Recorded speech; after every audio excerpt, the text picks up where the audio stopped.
Olá, gente má! Hoje a gente vai falar sobre um tema muito interessante que eu gosto pra caramba de falar por aqui, que são efeitos especiais.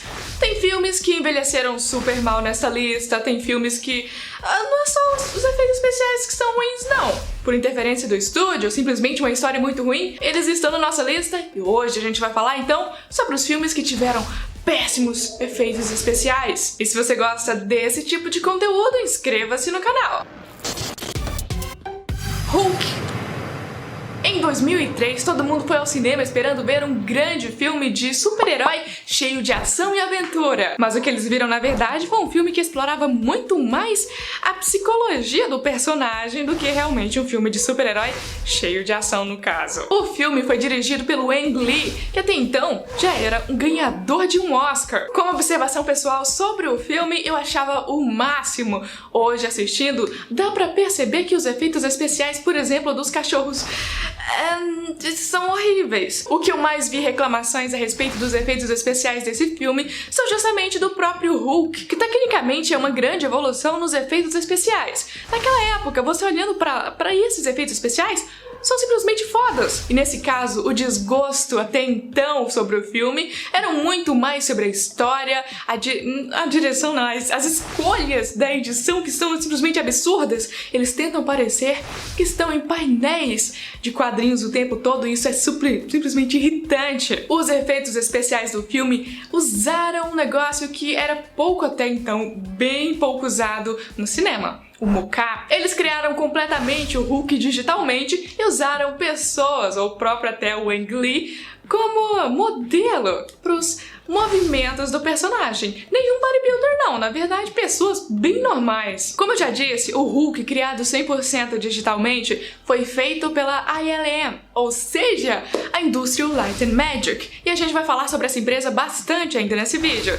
Essa empresa, criada pelo George Lucas lá nos anos 70, George Lucas, mais de 200 profissionais foram usados na produção desses efeitos especiais, usando o tal do mocap. Mocap, ou captura de movimento, começou na verdade com animação lá em 1915, com um cara chamado Max Fleischner. Ele usou um negócio chamado rotoscópio. Esse rotoscópio seria usado então em diversas animações da Disney. O que é um rotoscópio? O que ele faz? É basicamente usar atores de verdade para ajudar na animação. Então quando você viu aquele filme Branca de Neve, por exemplo, aquele bem antigão, aquela grande animação, ele foi feito usando a técnica de rotoscópio. Hoje em dia a técnica de mocap já é muito mais evoluída do que simplesmente o rotoscópio, né? Que assim como no Hulk, utiliza atores de verdade, olha só que coisa maravilhosa, para games quanto para o cinema. Resumindo, os efeitos especiais do Hulk foram fantásticos para aquela época, embora o filme não seja lá essas coisas.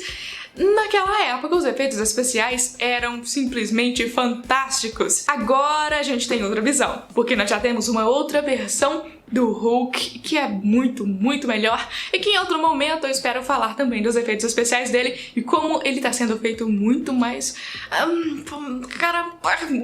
de uma forma muito mais incrível. Howdy o Pato. Esse filme de 1986, produzido pelo George Lucas, sim, o mesmo cara de Star Wars, e como eu havia falado, a Industrial Light and Magic, o criador dela, e que está envolvida também nesse filme. O filme conta a história do Howard, que acaba sendo teletransportado do seu mundo pra Terra. Muitas coisas estranhas, muitas coisas absurdas acontecem nesse filme, mas o que a gente vai falar mesmo é dos efeitos especiais e stop motion também do grande vilão, o Dark Overlord, do Jeffrey Jones. Mas a gente nem vai falar tão mal assim não, olha só. Esse filme era pra ser uma animação, mas o George Lucas decidiu fazer uma versão live action. Como ele tinha muitos contatos com muitos anões, ele acabou contratando diversos para interpretar o Howard. Muita coisa deu errado na produção, principalmente as roupinhas que ficaram do tamanhos errados. Por exemplo, quando o Howard abria a boca dava pra ver o pescoço do bicho. Considerado um dos piores filmes de todos os tempos, ele tem muitos fãs por ser um cult clássico, porque tem tanta coisa absurda aqui que é impossível você não assistir por ser ruim e ao mesmo tempo por ter, sabe, um certo charme. Nesse filme nós temos o Dark Overlord e seus poderes são simplesmente animação. Só que a gente nem pode tacar tanto pau assim, afinal, é um filme de 86. Nessa época era muito usado efeitos práticos, mas eles decidiram fazer, um pouco de CGI ali. E os efeitos são toscos pra caramba. Mas vamos dar pontos pra aquela animação stop motion da versão completa do Dark Overlord que merece ser relembrada. Matrix Reloaded. Se você já tá aqui há muito tempo, ou não, vamos repetir então, saiba que Matrix foi minha primeira paixão do cinema. Então, vamos falar sobre isso? A trilogia de Matrix revolucionou os efeitos especiais e os filmes também de ação. O primeiro Matrix estreou em 1999. Em 2003, nós tivemos o segundo e terceiro filmes, além de Animatrix, que contava um pouco mais da história, não do Neo, mas desse universo muito grande, que depois demorei muito tempo pra descobrir o Animatrix, e eu gosto pra caramba. Mas o que a gente vai falar mesmo são os efeitos especiais que naquela época pareciam até agradáveis, mas vendo hoje em dia dá pra ver que não envelheceram muito bem. E eu tô falando da cena magnífica, pelo menos eu achava que era, a grande luta contra 100 Smiths. Tudo começa super bem, é uma cena muito legal, a luta é fantástica, mas depois de um tempo tem tantos Smiths que ficou complicado demais pra fazer na vida real. Os Wachowski mostraram o que queriam e a segunda unidade teve que dar um jeito, mas eles perceberam que algumas cenas seriam impossíveis de fazer de verdade e tiveram que dar um jeitinho ali com os efeitos especiais. Matrix já tinha revolucionado o cinema com o Bullet Time, aquele efeito que congela o tempo e as câmeras vai passando assim ao redor da pessoa. Já inspirou muita coisa e foi usado e reutilizado diversas vezes por aí. Agora, para essa cena específica, o Bullet Time já não seria mais tão útil. Então eles desenvolveram uma técnica muito bacana, aquela de colocar o rosto dos atores e também a atuação dos atores nos bonequinhos digitais. Basicamente isso. Então, com as expressões do Hugo e do Keanu, eles criaram a cena do Burly Brown.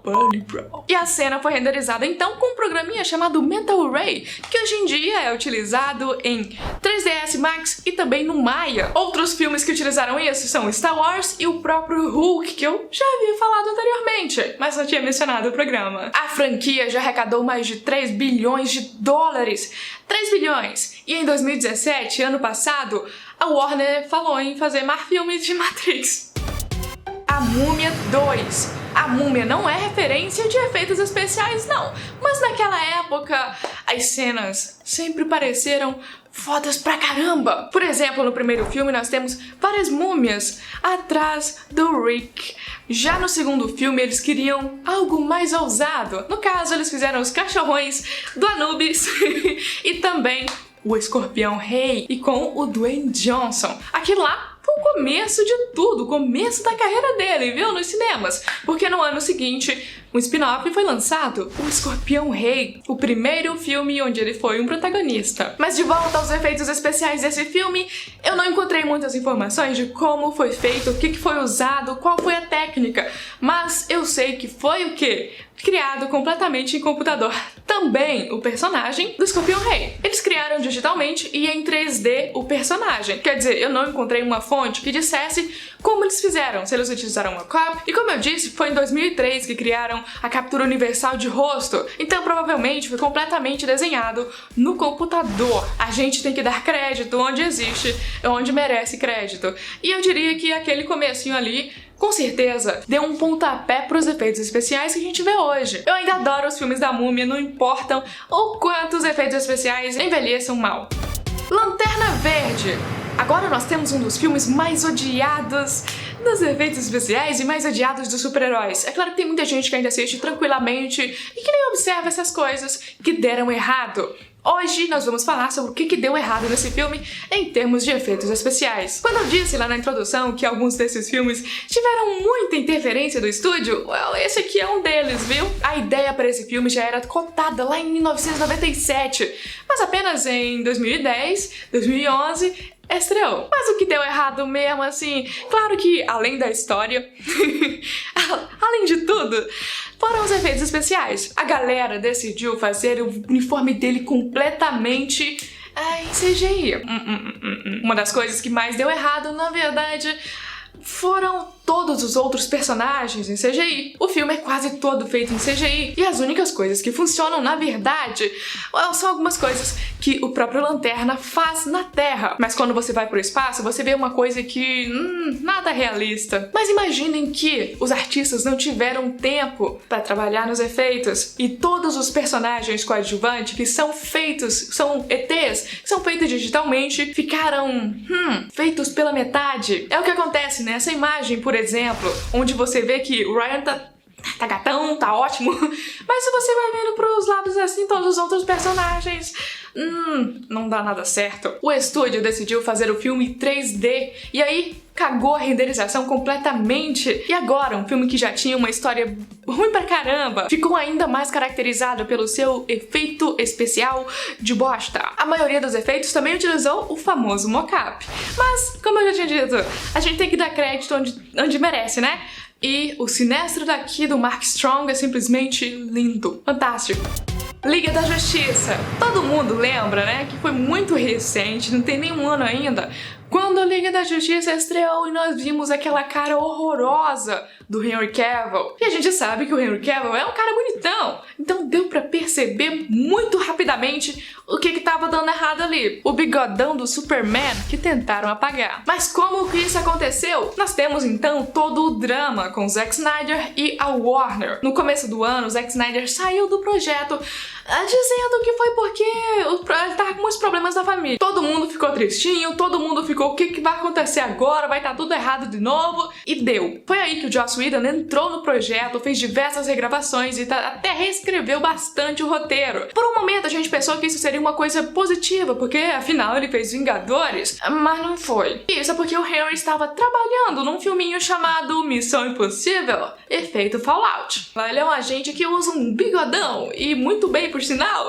A Warner pediu pra Paramount pra eles rasparem o bigode do Henry. Então o Christopher McQuarrie falou, pode ser, a gente faz umas mudanças nos nossos horários e vocês podem usar o Henry, e aí quando ele voltar, ele vai já estar crescendo um outro bigode. E aí a gente pode, né, dar uma mudada, dar uma ajeitada com o CGI. Só que aí veio o estúdio, a Paramount, e falou, não. Vocês se virem aí, usem vocês o CGI, que a gente vai ficar com o nosso bigodudo. E assim começou a saga. O Henry começou a gravar os filmes com o bigode cheio de uns negócios, assim, sabe? Pra amarrar, pra ficar em cima, pra poder dar espaço pro efeito. O resultado é simplesmente horrível. Mais uma vez, os artistas não tiveram tempo de aperfeiçoar a técnica pra deixar o negócio, né, certo. E por que eles não tiveram tempo? Mais uma vez, o estúdio tentou meter os seus dedos onde não deveria pra ganhar os bônus de Natal. Eles tinham que fazer o filme estrear em 2017 pra eles ganharem os dinheiros deles do ano. E terminando esse vídeo, existem efeitos especiais que são simplesmente fantásticos nesse cinema maravilhoso. É muito